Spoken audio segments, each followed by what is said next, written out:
നിങ്ങൾ ഭൂമിയുടെ ഉപ്പാകുന്നു. നിങ്ങൾ ലോകത്തിൻ്റെ വെളിച്ചമാകുന്നു എന്ന് യേശു പറഞ്ഞതിൻ്റെ പൊരുൾ എന്താണ് എന്ന് വിശദീകരിക്കാമോ? നമസ്കാരം, സ്വാഗതം.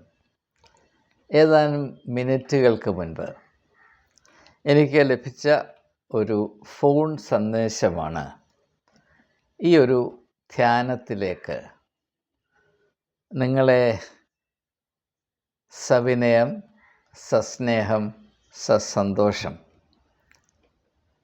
ആഹ്വാനം ചെയ്യുവാൻ, ഇൻവൈറ്റ് ചെയ്യുവാൻ എന്നെ പ്രേരിപ്പിച്ചു.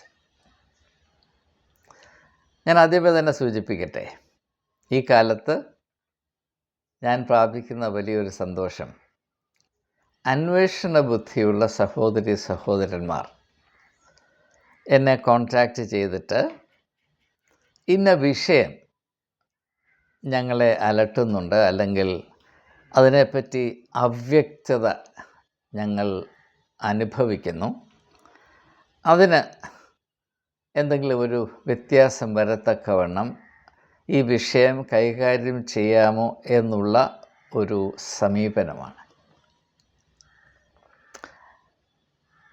ഞാൻ മനുഷ്യനുമായുള്ള കൂട്ടായ്മയെ വളരെയധികം വിലമതിക്കുന്ന ഒരു വ്യക്തിയാണ്. പക്ഷേ എന്തുകൊണ്ടോ പൊതുവായ ആളുകൾ എന്നെ അറിയുന്നത് ഏകാന്തതയിൽ മാത്രം പരിമിതപ്പെട്ടു നിൽക്കാൻ താല്പര്യമുള്ളൊരു വ്യക്തി, പുസ്തകങ്ങളുടെ ലോകത്തിൽ മാത്രം ജീവിക്കുന്ന ഒരു പുഴു എന്ന വിധത്തിലാണ്. എന്നാൽ സത്യം അതല്ല. ഞാൻ കൂട്ടായ്മയ്ക്ക് വലിയ വില കൽപ്പിക്കുന്നുണ്ട്. പക്ഷേ കൂട്ടായ്മ എന്നാൽ എന്താണ് എന്നതിനെപ്പറ്റി എനിക്ക് ഒരു നേരിയ ബോധമുണ്ട്. ഞായറാഴ്ച തോറും പള്ളികളിൽ പോയി തലയിൽ മുണ്ടിട്ടിരിക്കുന്നത് അല്ലെങ്കിൽ ഭക്തി നടിച്ചിരിക്കുന്നത് കൂട്ടായ്മയാണ് എന്ന് വിചാരിക്കാൻ എനിക്ക് വലിയ പ്രയാസമാണ്.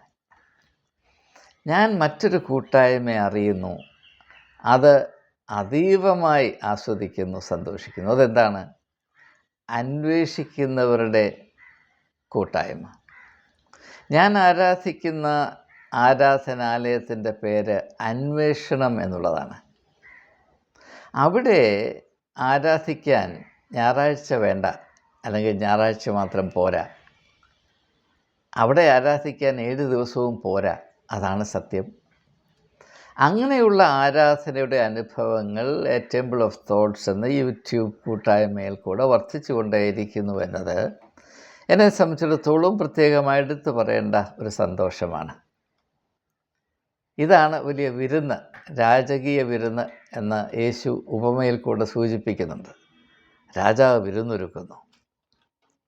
ഈ ഒരു കൂട്ടായ്മ, ആ കൂട്ടായ്മയിൽ നിന്ന് പൊന്തി വരുന്ന നിർദ്ദേശങ്ങൾ, സാധ്യതകളുടെ സൂചനകൾ, അവ എന്നെ സംബന്ധിച്ചിടത്തോളം അമൃതത്താണ്. അങ്ങനെ ഇപ്പോൾ ലഭിച്ചൊരു നിർദ്ദേശമാണ് മത്തായിയുടെ സുവിശേഷം 5-ാം അധ്യായത്തിൽ 13 മുതൽ 16 വരെയുള്ള വാക്യങ്ങളിൽ വളരെ പരിചിതമായ 2 പ്രതീകങ്ങൾ: ഉപ്പ്, വെളിച്ചം. ഈ ഭാഗം കാണാപ്പാഠം അറിയാത്ത ക്രിസ്ത്യാനികൾ ചുരുക്കമാണ്. ഞാൻ സൺഡേ സ്കൂളിൽ പഠിക്കുന്ന കാലത്ത് കാണാപ്പാഠം പഠിച്ച ഭാഗമാണ് നിങ്ങൾ ലോകത്തിൻ്റെ ഉപ്പാകുന്നു, നിങ്ങൾ ലോകത്തിൻ്റെ വെളിച്ചമാകുന്നു എന്ന ഭാഗം. എന്നാൽ അതിൻ്റെ അർത്ഥം എന്താണ് എന്നത് പല വിധത്തിലുള്ള പ്രസംഗങ്ങൾ, വചന ശുശ്രൂഷകൾ ഞാൻ കേട്ടിട്ടുണ്ടെങ്കിലും ഈ പ്രസംഗങ്ങൾ കേട്ടിട്ടുള്ള ഓരോ സാഹചര്യങ്ങളിലും എൻ്റെ മനസ്സിനോട് മന്ത്രിച്ചുകൊണ്ടേയിരുന്നത്, ഇവർ പറയുന്നതൊന്നുമല്ല ഇതിൻ്റെ അർത്ഥം. ഇതിൽ മനോഹരമായ അർത്ഥങ്ങൾ, അത്ഭുതകരമായ അർത്ഥങ്ങൾ അടങ്ങിയിട്ടുണ്ട്. അത് കണ്ടുപിടിക്കാൻ ഇടയാകണം അങ്ങനെ കണ്ടുപിടിച്ച ശേഷം മറ്റുള്ളവർക്ക് ഒരു സ്നേഹത്തിൻ്റെ സ്നേഹോപഹാരമായി ഒരു മാലയായി അവരെ അണിയിക്കണം. ഇത് എൻ്റെ മനസ്സിൽ ഞാൻ കൊണ്ടു നടന്ന ഒരു വലിയ സ്വപ്നമാണ്. പെട്ടെന്ന് ആ സ്വപ്നത്തെ ഒന്ന് സ്പർശിച്ചുകൊണ്ട് എൻ്റെ ഒരു ഇളയ സഹോദരൻ എന്ന പോലെ ഉള്ളൊരു വ്യക്തി, അദ്ദേഹത്തിൻ്റെ പേരൊന്നും ഞാൻ വെളിപ്പെടുത്തുന്നില്ല, എന്തുകൊണ്ടാണ് എന്ന് നിങ്ങൾക്കറിയാം. ഇതിൻ്റെ അർത്ഥം എന്താണ് എന്ന് വിശദീകരിക്കാമോ? അപ്പോൾ അദ്ദേഹത്തോട് പങ്കിട്ട ആശയത്തിൻ്റെ ഒരു 40 മിനിറ്റോളവും അദ്ദേഹത്തോട് ഞാൻ ഇതിനെപ്പറ്റി സംസാരിച്ചു. അത് മുഴുവനും ഇതിനകത്ത് ഉൾക്കൊള്ളിക്കാനൊക്കെ ഇല്ല, നിങ്ങൾക്കറിയാം. ഒക്കുന്നത്രയും ഞാൻ 30 മിനിറ്റ് കൊണ്ട് നിർത്തുന്നതാണ്. അതിനപ്പുറത്തേക്ക് അല്പം പോലും സഞ്ചരിക്കുകയില്ല. നമുക്ക് നമ്മുടെ അന്വേഷണം ആരംഭിക്കാം. ആദ്യമേ പറയുന്നത്, നിങ്ങൾ ഭൂമിയുടെ ഉപ്പാകുന്നു. ഭൂമി എന്നത് ഒരു പ്രതീകമാണ് എന്നെല്ലാവർക്കും അറിയാം. ഈ ഭൂമി എന്ന പ്രതീകം കൊണ്ട് ഇവിടെ ഉദ്ദേശിക്കുന്നത് ലോകം സൃഷ്ടിച്ചത് മുഴുവനും. മനുഷ്യ ജീവിതം 2 തട്ടങ്ങളിലാണ് തുടർന്നുകൊണ്ടേയിരിക്കുന്നത്. ഒന്ന് ഭൂമി, മറ്റേത് ലോകം. ഇത് രണ്ടും കൂടെ ചേരുമ്പോഴാണ് മനുഷ്യ ജീവിതത്തിൻ്റെ ആ സാധ്യതകൾ, അതിൻ്റെ ഇടങ്ങൾ, അതിൻ്റെ തലങ്ങൾ പൂർത്തീകരിക്കപ്പെടും. പിന്നെ വേണമെങ്കിൽ നമുക്ക് പറയാം, പിന്നെ സ്വർഗം, അതിനപ്പുറം അങ്ങോട്ടിപ്പോൾ പോകേണ്ട. തൽക്കാലം നമുക്ക് ഈ ഒരു കാര്യം യേശു പറഞ്ഞതിനെ മാത്രം കേന്ദ്രീകരിച്ച് ശ്രദ്ധിക്കുന്നതാണ് ഉത്തമം. അപ്പോൾ ഭൂമി എന്നത് ദൈവം സൃഷ്ടിച്ചതിനെ ആകമാനം പ്രതിനിധീകരിക്കുന്നു. അപ്പോൾ ഈ ഭൂമിയിൽ നിന്നാണ് മനുഷ്യനെ സൃഷ്ടിച്ചത്. ഉൽപ്പത്തി പുസ്തകം 1-ാം അധ്യായത്തിൽ പറയുന്നു ദൈവം, 2-ാം അധ്യായത്തിൽ പറയുന്നു ദൈവം ഭൂമിയിൽ നിന്ന് മണ്ണുണ്ടാക്കി അതിന് ആകൃതിയൊക്കെ കൊടുത്തു, അതിൽ ശ്വാസമൂതി മനുഷ്യൻ ജീവിക്കുന്ന ദേഹിയായി എന്ന് നാം വായിക്കുന്നു. അപ്പോൾ മനുഷ്യരും ഈ ഭൂമിയുടെ ഭാഗമാണ്. അപ്പോൾ ദൈവം സൃഷ്ടിച്ചതിൻ്റെ എല്ലാം ഉപ്പായി നിൽക്കുക. ഉപ്പ എന്ന് പറഞ്ഞാൽ അത് സംരക്ഷണത്തിൻ്റെ സൂചകമാണ്. ഇപ്പോൾ സാധാരണ അർത്ഥത്തിൽ പറഞ്ഞാൽ ഉപ്പ് എന്ന് പറയുന്നൊരു പ്രിസർവേറ്റീവാണ്. ഫ്രിഡ്ജൊന്നും ഇല്ലാതിരുന്ന കാലഘട്ടത്തിൽ മനുഷ്യൻ ഇപ്പോൾ ഇറച്ചി, മാംസങ്ങളൊക്കെ പ്രിസർവ് ചെയ്തുകൊണ്ടിരുന്നത് ഉപ്പിട്ടിട്ടാണ്. മീൻ, ഇറച്ചി, ഇങ്ങനെയുള്ള കാര്യങ്ങൾ ഉപ്പിട്ട്. പണ്ടൊക്കെ എനിക്ക് ഓർമ്മയുണ്ട്, ഉപ്പ് മീൻ വാങ്ങിച്ച് ഉണക്കി ഉപ്പൊക്കെ ഇട്ട് പ്രിസർവേറ്റീവായിട്ട് ഉപ്പാണ് ഉപയോഗിച്ചുകൊണ്ട്. ഇപ്പം ഉപ്പ് ഉപയോഗിക്കുന്ന പകരം വിഷപദാർത്ഥങ്ങളാണ് ഉപയോഗിക്കുന്നത്. അത്രമാത്രം നമ്മൾ പുരോഗമിച്ചിട്ടുണ്ട്, ആ വ്യത്യാസം. അപ്പോൾ നാം ദൈവം സൃഷ്ടിച്ച് ആക്കി വച്ചിരിക്കുന്നതിനോടെല്ലാം നാം ബന്ധം പുലർത്തുമ്പോൾ അതിൽ നമുക്കൊരു പ്രത്യേകമായ ചുമതലയുണ്ട്. അത് നാം അറിഞ്ഞിരിക്കണം. അതിനെപ്പറ്റി എപ്പോഴും നാം കരുതലുള്ളവരായിരിക്കണം. ദൈവനിർമ്മിതമായ എല്ലാറ്റിനോടും നാം ബന്ധം പുലർത്തുമ്പോൾ നമ്മുടെ ചുമതല എന്തായിരിക്കണം? ഇതിനെ എങ്ങനെ സംരക്ഷിക്കാൻ കഴിയും? പ്രിസർവ്. ഇനി നാം മനസ്സിലാക്കേണ്ടത്, ആത്മീയമായി ഈ ഒരു ചുമതലയെ പരിശോധിക്കുമ്പോൾ, അതായത് പ്രിസർവ്, അതിനെ കരുതി നിർത്തുക എന്നതിനെ പരിശോധിക്കുമ്പോൾ അതിന് വലിയ അർത്ഥതലങ്ങളുണ്ട്. ഉൽപ്പത്തി പുസ്തകം 2-ാം അധ്യായത്തിൽ 15-ാം വാക്യത്തിൽ യഹോവ ആദാമിനെ തോട്ടത്തിൽ കൊണ്ട് നിർത്തിയിട്ട് അവന് ഒരു ചുമതല കൊടുക്കുന്നുണ്ട്. ആ തോട്ടം ദൈവം നിർമ്മിച്ചതാണ്. ദൈവനിർമ്മിതമായതിനോട് നീ എപ്രകാരം ബന്ധം പുലർത്തണമെന്ന് വളരെ വ്യക്തമായി ചിത്രീകരിക്കുന്ന ഒരു രംഗമാണ്. എന്താണ്? ഭൂമിയിൽ അധ്വാനിപ്പാനും തോട്ടത്തെ കാപ്പാനും. തോട്ടത്തെ കാക്കുക, preserve, to take care of the garden. ഈ കാക്കുക എന്നതിൻ്റെ അർത്ഥം അതുപോലെ സംരക്ഷിക്കുക എന്നല്ല. അത് വളരെ എന്താണ് പറയുന്നത്, ഇനാഡിക്വേറ്റ്, അപര്യാപ്തമായ ഒരു വിവക്ഷയാണ്, ഒരർത്ഥമാണ്.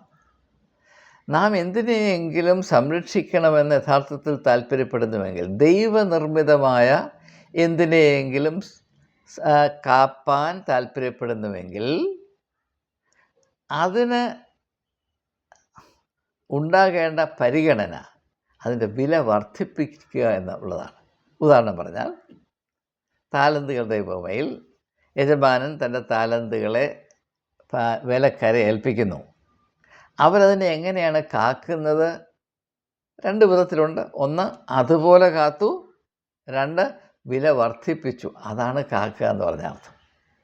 അതുപോലെ വെച്ച് ഭൂതം നിധി കാക്കുന്നത് പോലെ വെച്ച് കുഴിച്ചിട്ട് വെച്ചാൽ അത് ശാപമാണ് എന്നാണ് പഠിപ്പിക്കുന്നത്. അതാണ് അർത്ഥം, അതാണ് സത്യം. ദൈവനിർമ്മിതമായ ദൈവദത്തമായ എന്തിനേയും നാം സ്പർശിക്കുകയോ കൈകാര്യം ചെയ്യുകയോ ചെയ്യുമ്പോൾ അവിടെയുള്ള കൃത്യമായ നമ്മുടെ ചുമതല, അതിൻ്റെയൊക്കെ വില വർദ്ധിപ്പിക്കാൻ നാം പ്രത്യേകമായി കരുതണം. ഉദാഹരണമായിട്ട്, നാം നമുക്ക് ദൈവം നൽകിയ ദാനമാണ്. അങ്ങനെ ദൈവം നൽകിയ, നമുക്ക് നൽകിയ നമ്മുടെ ദാനമെന്ന് പറയുന്നത് നമ്മുടെ വ്യക്തിത്വമാണ്. പക്ഷേ ആ വ്യക്തിത്വത്തിൻ്റെ വിത്ത് മാത്രമേ ജന്മനാൽ നമുക്ക് ലഭിക്കുന്നുള്ളൂ. അത് വളർത്തിയെടുക്കുവാൻ, അനുദിനം വളർത്തിയെടുക്കുവാൻ, അതാണ് ക്രിസ്തുവാകുന്ന തലയോളവും വളരണമെന്ന് നാം പറയുന്നത്. നിങ്ങൾ എന്നെപ്പോലെ ആകുവേൻ. യേശുവിൽ നാം കാണുന്നത് എന്താണ്? മനുഷ്യത്വത്തിൻ്റെ പരിശുദ്ധവും പൂർണ്ണവുമായ ആവിഷ്കാരമാണ് യേശു. അപ്പോൾ ദൈവദത്തമായ എന്തിനോടും, എൻ്റെ ജീവൻ ഞാൻ സൃഷ്ടിച്ചതല്ല, ദൈവം എനിക്ക് നൽകിയതാണ് എന്നാണ് നമ്മുടെ വിശ്വാസത്തിൻ്റെ അടിത്തറ. എന്നാൽ ജീവൻ മാത്രമല്ല, ജീവനോട് ബന്ധമുള്ളതെല്ലാം, എൻ്റെ കഴിവുകൾ, എൻ്റെ ദർശനങ്ങൾ, എൻ്റെ ഉള്ളിൽ സ്ഥാപിക്കപ്പെട്ടിരിക്കുന്ന ലക്ഷ്യബോധം, നിന്നെക്കൊണ്ട് ദൈവം ഇതാണ് ഉദ്ദേശിച്ചിരിക്കുന്നത് എന്ന ബോധം എല്ലാവരുടെയും ഉള്ളിലുണ്ട്. ചിലരത് മാനിക്കുന്നു, ഭൂരിപക്ഷം ആളുകൾ അതിനെ അവഗണിക്കുന്നു. ഇതാണ് വ്യത്യാസം. അപ്പോൾ ഇതെല്ലാം കൂടെ ചേരുന്നതാണ് നമ്മുടെ മനുഷ്യത്വം എന്ന് പറയുന്നത്. അതിനോട് നാം ബന്ധം പുലർത്തുമ്പോൾ എന്തുണ്ടാകണം? അതിൻ്റെ വില വർദ്ധിച്ചുകൊണ്ടേയിരിക്കണം. അതുപോലെ തന്നെ മറ്റൊരു വ്യക്തി നമ്മുടെ ജീവിതത്തിലേക്ക് കടന്നു വരുന്നു. വിവാഹത്തിൽ കൂടെയാകാം, സുഹൃത്ത് ബന്ധങ്ങളിൽ കൂടെയാകാം, ഭവനത്തിലെ അവസ്ഥയിൽ കൂടെയാകാം, അല്ലെങ്കിൽ സഭാപരമായ ബന്ധങ്ങളിൽ കൂടെയാകാം. ആ ഏതെങ്കിലും വ്യക്തിയോട് നമുക്ക് ഇടപെടുവാൻ ഇടയായാൽ ആ വ്യക്തിയുടെ വില മെച്ചപ്പെട്ടിരിക്കണം, വർദ്ധിച്ചിരിക്കണം. അതാണ് ഭൂമിയുടെ ഉപ്പ് എന്ന് പറയുമ്പോൾ അതിൻ്റെ അർത്ഥം. ദൈവം സൃഷ്ടിച്ച ഏതിനോടും നാം ബന്ധം പുലർത്തുമ്പോൾ, നാം അപ്രകാരം ബന്ധം പുലർത്തിയത് കൊണ്ട് അതിന്, അല്ലെങ്കിൽ ആ വ്യക്തിക്ക്, സ്ത്രീ ആയാലും പുരുഷനായാലും, ആ സ്ഥാപനത്തിന്, ആ സംരംഭത്തിന്, ആ സമൂഹത്തിന് മേന്മയുണ്ടാകണം. ഇതാണ് എൻ്റെ അർത്ഥം. ഇത് കുറച്ചുകൂടെ വ്യക്തമാക്കുന്നതിന് യോഹന്നാൻ്റെ സുവിശേഷം 4-ാം അധ്യായത്തിൽ യേശു ശമര്യക്കാരി സ്ത്രീയെ കണ്ടുമുട്ടുന്നു. അവളോട് യേശു അവളുടെ അവസ്ഥ എന്താണ് എന്ന് മനസ്സിലാക്കാൻ സഹായിക്കുകയാണ്. 5 ഭർത്താക്കന്മാർ നിനക്കുണ്ടായിരുന്നു, ഇപ്പോഴുള്ളതോ ഭർത്താവല്ല. അപ്പോൾ യാക്കോബിൻ്റെ കുളക്കരയിൽ അവളെ കാണുന്ന 7ാമത്തെ പുരുഷനാണ് യേശു. 5 പേരെ കണ്ടു, പിന്നെ 6ാമതൊരാളെ കണ്ടു, ഇപ്പോൾ 7ാമത്തെ ആളിനെ കാണും. യേശുവിന് മുൻപേ അവളെ കണ്ട 5 പുരുഷന്മാരുമായി ബന്ധപ്പെട്ടതിൻ്റെ ഫലമായി അവളുടെ വില ഇടിഞ്ഞ് ഇതാണ് സംഭവിക്കുക. എന്നാൽ ദൈവബോധമുള്ള, ദൈവത്തോട് ഉത്തരവാദിത്വ ബോധമുള്ള, ദൈവികമായ വെളിച്ചം ഉള്ളിൽ വഹിക്കുന്ന ഒരു വ്യക്തിയോട് ബന്ധപ്പെടാൻ നമുക്ക് ഭാഗ്യമുണ്ടായാൽ അതിൻ്റെ ഫലമായി നമ്മുടെ വ്യക്തിത്വത്തിൻ്റെ മഹിമ, നമ്മുടെ വില, നമ്മുടെ വെളിച്ചം വർദ്ധിച്ചുകൊണ്ടേയിരിക്കും. നാം യഥാർത്ഥത്തിൽ ദൈവത്തിൽ വിശ്വസിക്കുന്നുണ്ടോ, ദൈവത്തെ ആദരിക്കുന്നുണ്ടോ എന്നതിൻ്റെ തെളിവ് ഇതാണ്. നമ്മുടെ ഇടയിൽ ദൈവവേല എന്ന് പറയുന്നില്ല. ഞാൻ ഇതിനെപ്പറ്റി പണ്ട് ഒരു വീഡിയോ ചെയ്തിട്ടുണ്ട്. അതിൽ ഉൾപ്പെടുത്താത്ത ആശയം ഞാനിപ്പോൾ ഇതിനോടനുബന്ധമായി പറയാൻ പോവുകയാണ്. ദൈവവേല എന്ന് പറഞ്ഞൊരു കാര്യമുണ്ടോ? ഉണ്ട്. എന്നാൽ നമ്മുടെ ഇടയിൽ നടക്കുന്ന, ഇപ്പോൾ പള്ളിയിൽ പറയുന്നു ദൈവവേലയ്ക്ക് കൊടുക്കണം, ദൈവവേല, അത് ദൈവവേലയാണോ? അല്ല. എന്താണ് തമ്മിലുള്ള വ്യത്യാസം? മനുഷ്യൻ്റെ ജീവിതത്തിൽ അവൻ്റെ വ്യക്തിത്വത്തിൻ്റെ വെളിച്ചം വികസിപ്പിക്കുന്ന, അതിനുതകുന്ന വേല മാത്രമേ ദൈവവേലയാകുകയുള്ളൂ. ബാക്കി ഒന്നും ദൈവവേലയല്ല. അങ്ങനെ മനുഷ്യൻ്റെ വ്യക്തിത്വത്തിൻ്റെ വെളിച്ചം വർദ്ധിപ്പിക്കുന്നതിന് ഉതകുന്ന ശുശ്രൂഷ ചെയ്യുമ്പോൾ, ദൗത്യം നിർവഹിക്കുമ്പോൾ അവിടെ പൈസയ്ക്ക് രൂപയ്ക്ക് യാതൊരു പ്രസക്തിയുമില്ല. അതാണ് യേശു പറഞ്ഞത്, നിങ്ങൾ പണത്തിന് വേണ്ടി ഈ മേഖലയിൽ ഇറങ്ങരുത്. മനുഷ്യപുത്രന് തല ചായ്ക്കാൻ ഇടമില്ലാത്തത് കൊണ്ടാണ് ദൈവവേല ചെയ്യാൻ ഒത്തത്. നമ്മുടെ ഇപ്പോഴത്തെ ദൈവവേലക്കാർക്ക് അവർക്ക് വേല ഇറക്കണമെങ്കിൽ പൈസ ഉണ്ടെങ്കിൽ ദൈവം വേണ്ട, പൈസ മതി, ഇങ്ങനെയൊരവസ്ഥയിൽ താൻ എത്തിച്ചേർന്നു. അപ്പോൾ ശമര്യക്കാരി സ്ത്രീയുടെ അനുഭവത്തിൽ വെച്ച് നോക്കുമ്പോൾ ഭൂമിയുടെ ഉപ്പായി പ്രവർത്തിക്കാൻ കഴിയാതെ പോകുന്ന പുരുഷന്മാരുമായി ബന്ധപ്പെട്ടതിൻ്റെ ഫലമായി അവൾക്ക് സംഭവിച്ച അധഃപതനത്തിൻ്റെ അളവുകോൽ എന്താണ്? എന്നാൽ അവളുടെ ഭാഗ്യം, ഭൂമിയുടെ ഉപ്പായി പ്രവർത്തിപ്പാൻ കഴിവുണ്ടായിരുന്നൊരു പുരുഷനെ കണ്ടെത്തി. അവൻ്റെ പേരാണ് നസ്രയനായ യേശു. അതുകൊണ്ട് എന്ത് സംഭവിച്ചു?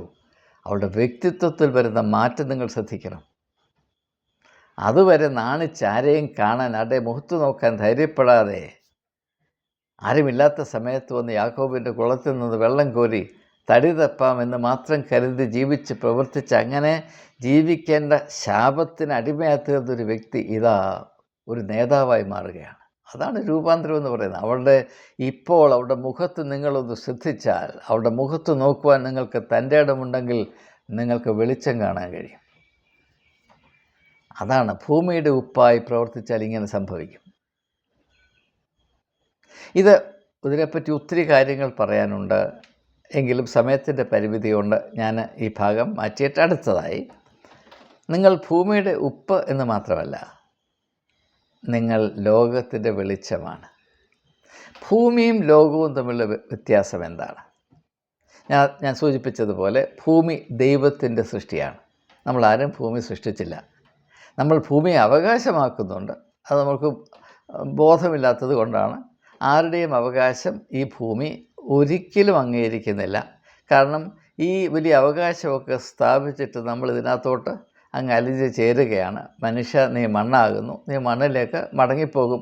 നാം മടങ്ങിപ്പോകുന്നതിന് ആ ഇടത്തിന് നാം എന്ത് അവകാശമാണ് പറയുന്നത്? ഇതൊരു വലിയ മിഥ്യാബോധമാണ്. അവകാശമെന്നത്, എൻ്റെ സ്വന്തമെന്ന ഈ മിഥ്യ, ഇതെല്ലാം എൻ്റെ അവകാശമാണ് എന്ന മിഥ്യ, അതൊരു വലിയ വിഷയമാണ്. ഞാൻ അതിലേക്കും തൽക്കാലം സഞ്ചരിക്കുന്നില്ല. എന്നാൽ ലോകമെന്ന് പറഞ്ഞാൽ മനുഷ്യനിർമ്മിതമായ എല്ലാറ്റിൻ്റെയും ആകെത്തുകയാണ് ലോകം.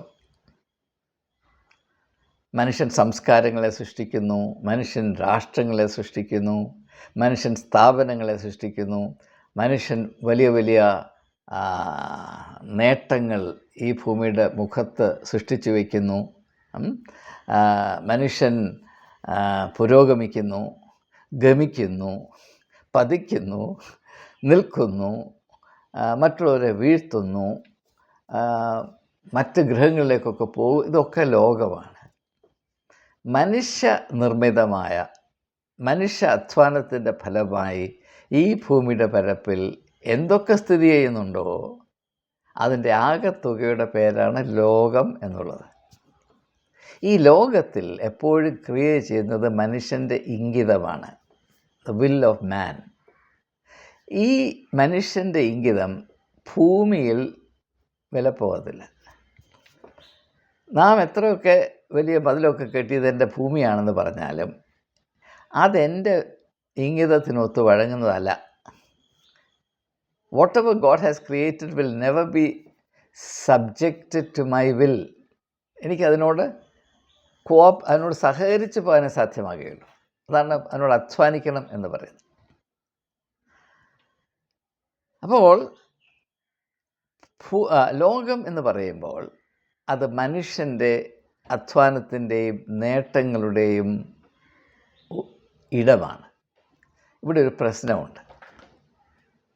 മനുഷ്യന് വലിയ കഴിവുണ്ട്, നേട്ടങ്ങൾ പ്രാപിപ്പാൻ അവൻ ചാതുര്യമുള്ളവനാണ്, അവൻ വളരെയധികം മുൻപോട്ട് പോയെന്നിരിക്കും. പക്ഷേ മനുഷ്യൻ നിർമ്മിക്കുന്നതെല്ലാം ആത്യന്തികമായി പരിഗണിക്കുമ്പോൾ അവൻ്റെ കാരാഗ്രഹങ്ങളാണ്. ഇംഗ്ലീഷിൽ പറയും, man is inevitably enslaved by everything that he creates. ഉദാഹരണമായിട്ട് രാഷ്ട്രങ്ങൾ, അതിൻ്റെ സംവിധാനങ്ങൾ, അത് വളരെ ചാതുര്യത്തോടെ സൃഷ്ടിക്കും. പക്ഷേ അതെല്ലാം കഴിഞ്ഞ് മനുഷ്യൻ അതിൻ്റെ അടിമയായിത്തീരും. അതുപോലെ രാഷ്ട്രീയ മീമാംസകൾ, പൊളിറ്റിക്കൽ ഇഡിയോളജീസ് ഒരു അതിസാമർഥ്യത്തോടെ സൃഷ്ടിക്കും, മനുഷ്യൻ്റെ അടിമയായിത്തീരും. ഏറ്റവും നല്ല ഉദാഹരണമാണ് ശാസ്ത്രം. കാരണം ഏറ്റവും കൂടുതൽ നേട്ടങ്ങളുള്ള, പുരോഗതി പ്രാപിക്കുന്ന, അത്ഭുതകരമായ സിദ്ധികളുള്ള ഒരിടമാണ് ശാസ്ത്രം. ശാസ്ത്രം കൊണ്ട് മനുഷ്യന് വലിയ നന്മ വന്നിട്ടുണ്ട്. പക്ഷേ ആത്യന്തികമായി നാം അതിൻ്റെ അടിമകളാണ്. ഇപ്പോൾ സെൽഫോൺ ഉപയോഗിക്കുന്നു, എന്തെല്ലാം സൗകര്യങ്ങളാണ്, പക്ഷേ നാം അതിൻ്റെ അടിമകളും കൂടെയാണ്. മനുഷ്യൻ എന്തൊക്കെ നിർമ്മിച്ചിട്ടുണ്ടോ അതിൻ്റെ എല്ലാം അടിമയാണ് അവൻ. അപ്പോൾ ഇത് സൂചിപ്പിച്ചുകൊണ്ട് ഇതെന്തുകൊണ്ടിങ്ങനെ സംഭവിക്കുന്നു എന്നതിനെല്ലാം ഉൾപ്പെടുത്തിയാണ് ഈ ലോകത്തിൻ്റെ ഹൃദയഭാഗത്ത് അന്ധകാരമാണ് സ്ഥിതി ചെയ്യുന്നത് എന്ന ഒരു വെളിപ്പെടുത്തൽ ആത്മീയതയിലുണ്ടാകുന്നത്. മനുഷ്യൻ്റെ പ്രവൃത്തികളുടെ എല്ലാം ഹൃദയഭാഗത്ത് അന്ധകാരമാണ്. കാരണം എന്താണ്? നാം നേട്ടങ്ങൾ കൂടുതൽ കൈവരിക്കുന്തോറും, നാം കൂടുതൽ പുരോഗമിക്കുന്തോറും, നാം വലിയ കാര്യങ്ങൾ ചെയ്യുമ്പോൾ തോറും നമ്മുടെ മനുഷ്യത്വത്തിൽ നിന്ന് നാം ക്രമേണ നാം അറിയാതെ മാറി ഭൗതികമായി നാം പുരോഗമിക്കും തോറും മാനുഷികമായി നാം പിന്നോക്കം പോയി നമ്മുടെ നേട്ടങ്ങൾ അവസാനം എങ്ങനെ കൈകാര്യം ചെയ്യണം എന്നതിനെപ്പറ്റി നമുക്ക് ബോധമില്ലാതെ നാം അതിൻ്റെ അടിമത്തത്തിലേക്ക് പോവുകയാണ്. നേട്ടം പ്രാപിപ്പാൻ എല്ലാവർക്കും കഴിയും. പക്ഷേ പ്രാപിക്കുന്ന നേട്ടങ്ങൾ ശാപങ്ങളായി തീരാതെ വണ്ണം പക്വതയോടും ബുദ്ധിയോടും പ്രയോജനപ്പെടുത്തുവാൻ കഴിവുള്ളവർ നന്നേ ചുരുക്കമാണ്. അപ്പോൾ ഈ ഒരു യാഥാർത്ഥ്യത്തെ സൂചിപ്പിച്ചുകൊണ്ടാണ് മനുഷ്യൻ അന്ധകാരത്തിൻ്റെ ഉള്ളിലാണ് വസിക്കുന്നത് എന്ന് വചനം പറയുന്നത്. യേശുവിൻ്റെ ജനനത്തെപ്പറ്റി എന്താണ് പറയുന്നത്? അന്ധകാരത്തിലിരുന്ന ജനം ഇതാ അത്ഭുത വെളിച്ചം കണ്ടിരിക്കുന്നു. എന്താണ് ഈ അന്ധകാരം എന്ന് പഴയ നിയമം സൂചിപ്പിക്കുന്നുണ്ട്. ഉൽപ്പത്തി പുസ്തകം 11-ാം അധ്യായം. ബാബേൽ ഗോപുരം പണിയുകയാണ്. നിങ്ങൾ ചോദിക്കും, ഈ ബാബേൽ ഗോപുരം പണിയുന്നതിൽ എന്താണ് തെറ്റ്? അങ്ങനെ നോക്കുമ്പോൾ ഒന്നുമില്ല, നല്ലതാണ്. മനുഷ്യൻ അവൻ്റെ കഴിവുകൾ പ്രകടിപ്പിക്കുന്നത് നല്ലതാണ്. ആ വലിയ ഗോപുരം ഉണ്ടാക്കിയിട്ട് ദൂരെ മാറി എന്നൊന്ന് കണ്ട് ഒന്ന് അഭിമാനിക്കാമല്ലോ. പക്ഷെ അങ്ങനെയല്ല സംഭവിക്കുന്നത്. ആ താഴ്വരയിലുണ്ടായിരുന്ന ആളുകൾക്ക് ഇപ്രകാരം അമ്പരചുംബിയായ ഒരു ഗോപുരം പണിയണമെന്ന് തോന്നിയത് അവർക്ക് കഴിവുണ്ടായിട്ടാണ്. അതിനുള്ള സാമഗ്രികളും സമ്പത്തും എൻ്റെ ടെക്നോളജിയും ഉണ്ടായിട്ടാണ്. പക്ഷേ ആ വലിയ പ്രോജക്റ്റ് പുരോഗമിക്കും തോറും അവർ പുറകോട്ടാണ് പോകുന്നത്. ലക്ഷ്യമെന്തായിരുന്നു? ഞങ്ങളുടെ ഐക്യത്തിൻ്റെ പ്രതീകമായി ഇതെന്നേക്ക് നിലനിൽക്കും. ലക്ഷ്യമതായിരുന്നു. അവർ പ്രാപിച്ചതെന്താണ്? അവർ ഭൂമിയുടെ പരപ്പിൽ പരന്നുപോയി, ചിതറിപ്പോയി. ഐക്യത്തെ അന്വേഷിച്ച് പോയവർ ചിതറിപ്പോയി. ഇതിൻ്റെ പേരാണ് അന്ധകാരം. വ്യക്തമായി മനസ്സിലാക്കുക. അതായത് ഉദ്ദേശവും എല്ലാവർക്കും നല്ല ഉദ്ദേശമാണ്. ലോകത്തിൽ നല്ല ഉദ്ദേശം കൊണ്ടല്ലാതെ ആരും അക്രമവും അനീതിയും അപകടവും ഉണ്ടാക്കിയിട്ടില്ല. നല്ല ഉദ്ദേശത്തോടു കൂടെയാണ്. പക്ഷേ ആ നല്ല ഉദ്ദേശവും അതുകൊണ്ട് പ്രാപിക്കുന്ന അവസ്ഥയും തമ്മിലുള്ള അന്തരത്തിൻ്റെ പേരാണ് അന്ധകാരം. ആത്മീയമായ വിവക്ഷ ഇതാണ്. ശാസ്ത്രീയമായി പറയുമ്പോൾ വെളിച്ചത്തിൻ്റെ അഭാവമാണ് ഇരുട്ട് എന്ന് വേണമെങ്കിൽ പറയാം. വെളിച്ചത്തിൻ്റെ അഭാവമാണ് ഇരുട്ട്. ആത്മീയമായ ആശയം അതല്ല. മനുഷ്യൻ്റെ ലക്ഷ്യവും അല്ലെങ്കിൽ ഉദ്ദേശവും അവൻ പ്രാപിക്കുന്ന അവസ്ഥയും തമ്മിലുള്ള പൊരുത്തക്കേടാണ് ഈ അന്ധകാരം. അതിൻ്റെ ഉത്തമ ഉദാഹരണമാണ് ബാബേൽ ഗോപുരം. അത് വേദപുസ്തകത്തിൻ്റെ ചരിത്രത്തിൽ പിന്നെ ആവർത്തിച്ചു കൊണ്ടേയിരിക്കുകയാണ്. അതിൻ്റെ ഏറ്റവും മൂർച്ചയേറിയ പുതിയ നിയമ ആവിഷ്കാരമാണ് യേശുവിൻ്റെ ക്രൂശീകരണം. ഒരുപക്ഷേ നിങ്ങൾ തിരിച്ചറിഞ്ഞിട്ടുണ്ടായിരിക്കുകയില്ല, യേശുവിനെ ക്രൂശിൽ തറച്ചത് നല്ല ഉദ്ദേശത്തോടു കൂടെയാണ്. നിങ്ങൾ അന്നത്തെ മഹാപുരോഹിതനായ കയഫാവിനോടും അദ്ദേഹം പ്രതിനിധാനം ചെയ്ത സൻഹദ്രിനോടും അന്നുണ്ടായിരുന്ന പുരോഹിതവർഗത്തോടും ആരോടെങ്കിലും ചോദിച്ചെങ്കിൽ പറഞ്ഞേനെ, നല്ല ഒരു കാര്യം ചെയ്തു, അത് ഇത്ര സമർത്ഥമായി ചെയ്തല്ലോ, ചെറിയ കാര്യമൊന്നുമല്ല, യേശുവിനെ ഇങ്ങനെ പിടിച്ചു കെട്ടി കൊണ്ടുപോയി, അവൻ എന്തെല്ലാം അത്ഭുതം ചെയ്തവനാണ്, ഞങ്ങൾ വിചാരിച്ചതാണ് അവനെ പിടികിട്ടത്തില്ല, പിടിച്ചാലും കയ്യിൽ കിട്ടിയാലും അവൻ വഴുതിപ്പോയി കളയും, ഒരു വിധത്തിലും അവനെ മെരുക്കാനൊക്കത്തില്ല, അവനെ ഒതുക്കാനൊക്കത്തില്ലെന്നൊക്കെ വിചാരിച്ചാൽ ഈ കയ്യഫാവിൻ്റെ മിടുക്കുകൊണ്ടാണ് ഞങ്ങളൊക്കെ രക്ഷപ്പെട്ടു പോയെന്ന് അവർ പറയുന്നുള്ളൂ. വളരെ നല്ല ഉദ്ദേശത്തോടു കൂടെയാണ് അവർ ആ വലിയ കൃത്യം ചെയ്തത്. പക്ഷേ അത് അന്ധകാരത്തിൻ്റെ പ്രവൃത്തിയാണ് എന്ന് നാം എന്തുകൊണ്ടാണ് പറയുന്നത്? അവർ ഉദ്ദേശിച്ചതും അവർ പ്രാപിച്ചതും തമ്മിലുള്ള വലിയ അന്തരം, ആ അന്തരത്തിൻ്റെ പേരാണ് അന്ധകാരം. അന്തരമാണ് അന്ധകാരം. ഇത് മനസ്സിലാക്കാൻ എനിക്ക് ഏറിയ നാളെടുത്തു. സത്യം പറഞ്ഞാൽ എൻ്റെ സഹോദരൻ ഇതിനെപ്പറ്റി ഒരു വിശദീകരണം നൽകണം എന്ന് പറഞ്ഞപ്പോൾ ഞാൻ അതിനെപ്പറ്റി പ്രാർത്ഥനയോട് ചിന്തിച്ചപ്പോൾ ആ സംസാരത്തിൻ്റെ മധ്യത്തിൽ എനിക്ക് വെളിപ്പെട്ടു വന്ന ഒരു പൊരുളാണിത്, അന്ധകാരം എന്നാൽ എന്ത് എന്നുള്ളത്. അപ്പോൾ അത് ലോകത്തിൽ വ്യാപരിച്ചിരിക്കുന്നു. അതുകൊണ്ട് നിങ്ങൾ ലോകത്തിൻ്റെ വെളിച്ചമാകണം. ഭൂമിയുടെ വെളിച്ചമാകണം എന്നല്ല പറയുന്നത്, ഭൂമിയുടെ ഉപ്പാകണം, ലോകത്തിൻ്റെ വെളിച്ചമാകണം.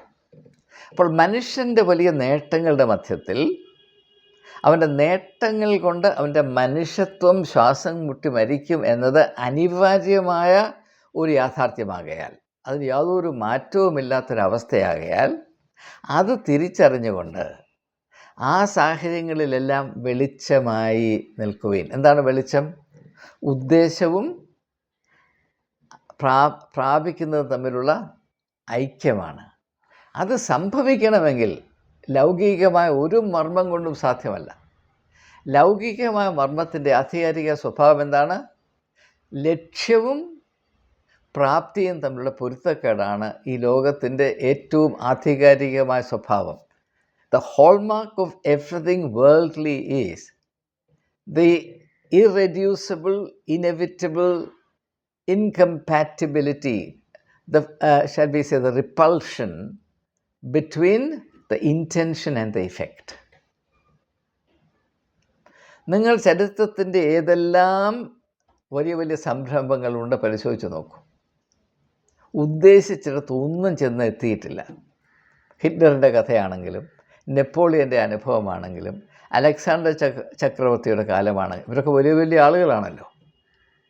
ഇതെനിക്ക് വളരെയധികം പ്രത്യാശ പ്രദാനം ചെയ്യുന്നുണ്ട്. കാരണം ഇപ്പോൾ നമ്മുടെ ഭാരതത്തിൻ്റെ അവസ്ഥ നോക്കുമ്പോൾ ചില ആളുകൾ ചരിത്രത്തെ മുഴുവനും ഞങ്ങൾ മാറ്റി എഴുതും, ഞങ്ങളിവിടെ ഞങ്ങളുടെ ഇഷ്ടമനുസരിച്ച് ഒരു ലോകമുണ്ടാക്കും, ഞങ്ങളുടെ ഇംഗിതം മാത്രം ഇവിടെ നടക്കും, ബാക്കിയുള്ളവരൊക്കെ വിറച്ച് പറിച്ച് നിന്നോണം എന്നൊക്കെ പറഞ്ഞിറങ്ങുമ്പോൾ അവർ അറിയാത്തൊരു സത്യമുണ്ട്. ചരിത്രബോധമില്ലാത്തവർ മാത്രമേ ഇങ്ങനെ നെകളിച്ച് നടക്കുകയുള്ളൂ. ലോകത്തിൽ കഴിഞ്ഞ 5000 വർഷത്തെ ചരിത്രം നിങ്ങൾ പരിശോധിച്ചാൽ ഒരിക്കൽ പോലും ഒരുത്തനും എത്ര മഹാനാണെങ്കിലും ശക്തിമാനാണെങ്കിലും ഉദ്ദേശിച്ചിടത്ത് അവിടെ സംരംഭങ്ങൾ കൊണ്ടെത്തിച്ചില്ല. ഹിറ്റ്ലർ ബെർലിനുള്ളൊരു ബങ്കറിൻ്റെ അടിയിൽ പൊട്ടാസ്യം സയനൈഡ് കഴിച്ച് മരിക്കേണ്ടി വന്നു, അല്ലെങ്കിൽ വെടിവെച്ച് മരിക്കേണ്ടി വന്നു. He committed suicide. ചരിത്രത്തിൽ അങ്ങനെ മാത്രമേ സംഭവിച്ചിട്ടുള്ളൂ. നിങ്ങൾക്ക് അറിയാം. എന്താണ് ഇത്? ഈ അന്ധകാരത്തെ സൂചിപ്പിക്കുന്നു. ഇതിൻ്റെ മധ്യത്തിൽ വെളിച്ചമായി സ്ഥിതി ചെയ്യാൻ നമുക്ക് കഴിയുമോ? പക്ഷേ ഇവിടെ പ്രശ്നം എന്താണെന്ന് ചോദിച്ചാൽ, ലോകത്തെ വെറുക്കണമെന്നും ലൗകികമായ ഒന്നിനോട് നമുക്ക് ബന്ധമുണ്ടാകരുതെന്ന് നമ്മെ പഠിപ്പിച്ചു. അതുകൊണ്ട് എന്ത് പറ്റി? നമുക്ക് യാതൊരു പ്രസക്തിയുമില്ലാതെ നാം മിഷൻ കോമ്പൗണ്ടിൽ ഇങ്ങനെ ഒതുക്കി ഉണങ്ങിയ കരിയില പോലെ ഇങ്ങനെ കിടക്കുകയാണ്. ഇത് വാസ്തവത്തിൽ നാം നമ്മോട് ചെയ്ത വലിയ പാതകമാണ്. നാം വെളിച്ചത്തെ ഉപേക്ഷിച്ച് അന്ധകാരത്തെ ആശ്ലേഷിച്ചു എന്നതിൻ്റെ ഏറ്റവും വലിയ തെളിവാണിത്.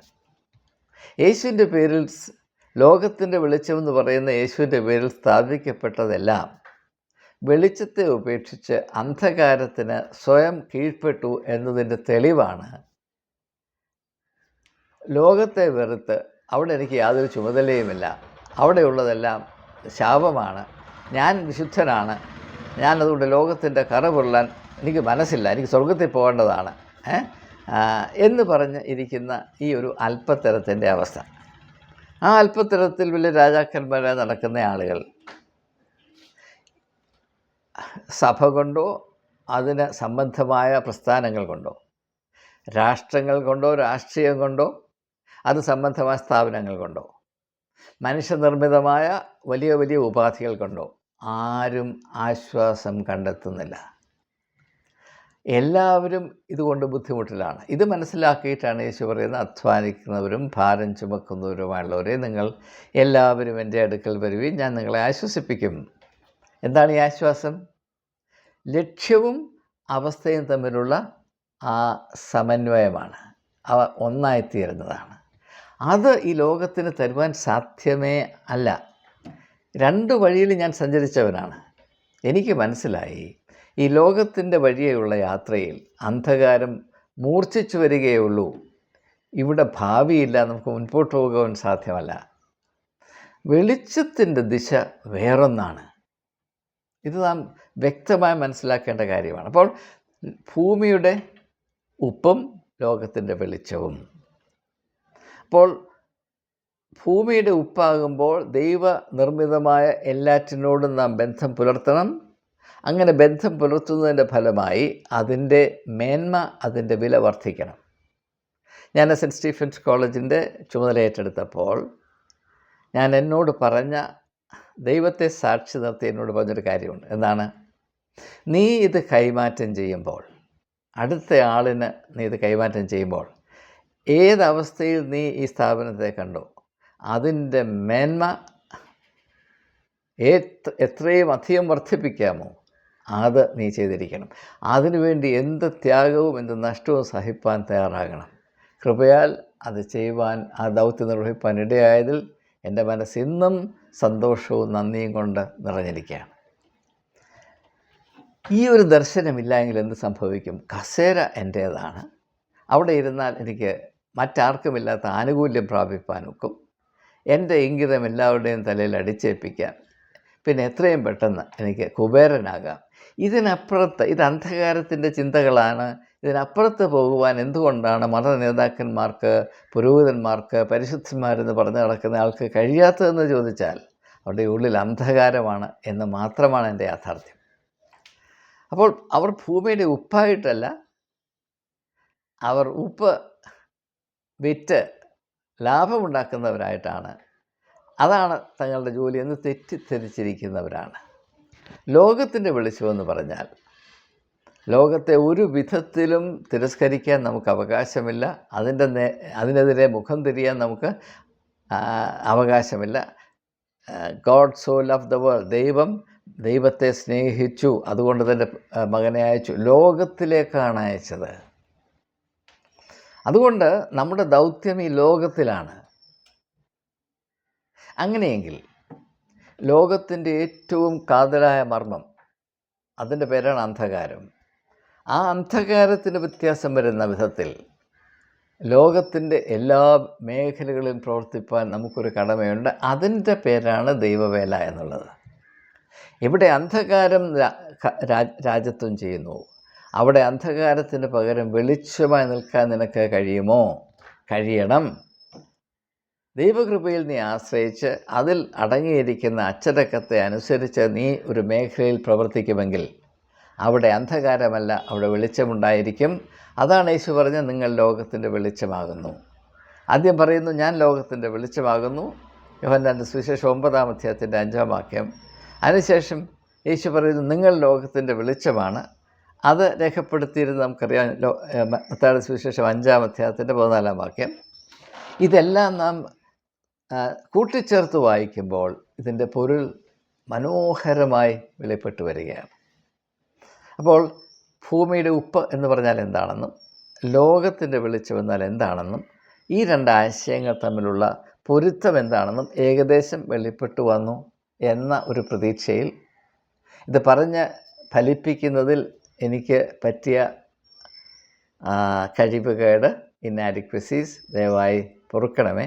നിങ്ങൾ പ്രാർത്ഥനയോടെ കൂടുതലായി മുൻപോട്ട് അന്വേഷിക്കണമേ എന്നും കൂടെ അപേക്ഷിച്ചുകൊണ്ട് വാക്കുകൾ ഉപസംഹരിക്കുന്നു.